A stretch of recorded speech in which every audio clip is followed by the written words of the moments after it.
Some strong storms are about to move into parts of central Iowa. Let's head back now to Jason. He's got the timing of everything. Jason, what's the latest? Yeah, we've got a significant storm that's pushing its way through northwestern Iowa right now. Spencer right on the edge of that, as well as Storm Lake. Winds on this around 80 miles per hour, though, as these storms were back through northwestern portions of the state, or far northwestern portions of the state. Actually had wind gusts around 90 miles per hour on them. So the warning that we've got right now goes until 11:15. I would plan on this, though, as the storm continues eastward, seeing a new warning issued. You can see all of these reports out near Sioux Center. Again, those are some of the locations where we had wind gusts between 60 and 90 miles per hour. So this line is going to continue to surge to the east, and just a small look at some of the core of the winds that we're seeing with this. This area that's highlighted in pink and orange just south of Sibley, very strong to destructive wind potential out of this. Again, this is just a radar's indication of what the winds are that we're seeing, but no reason to believe, and no reason to not believe that the winds within that core couldn't be with upwards of 80, even 90 miles per hour in spots.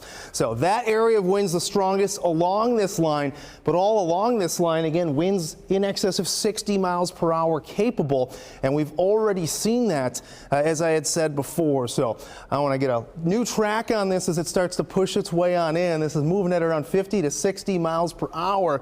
So areas like Aurelia, 1 minute, Everly coming in at 4 minutes, Lynn Grove, 10 minutes, West Okoboji coming in at 11 minutes. And right now, this is really the only storm that we're seeing work its way through. Important to note, though, keep an eye on the southern edge of this line. As this continues to surge eastward, we'll likely see that grow. And how far south that grows, at least still in some question.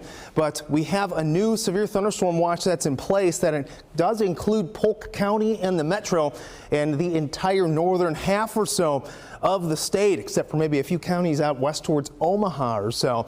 So as that line expands through the overnight, again, we will likely, as it moves beyond I-35, see it weaken a bit, but up until then, this is air that is just ripe for storm development, and we'll likely continue to see severe characteristics as it pushes its way on through. So here's a look at the line in the next couple hours that surges eastward towards Algona, Fort Dodge, downwards towards around Jefferson or so, crossing over 35 at around midnight, and that's going to continue to push eastward. So Waterloo, Marshalltown, all the way down towards around Grinnell or so. We'll be seeing this around 2 o'clock in the morning.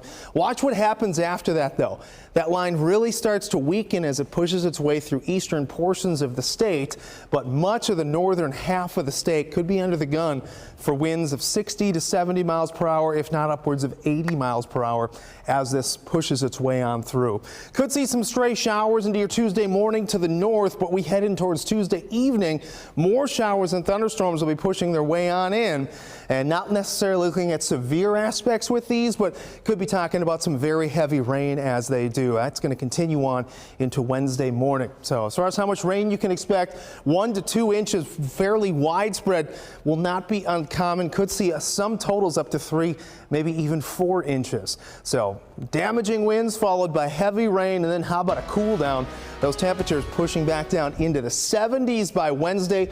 We're in the middle 70s through the end of next weekend with that humidity dropping. We're seeing those dew points back into the upper 50s. Thank you, Jason.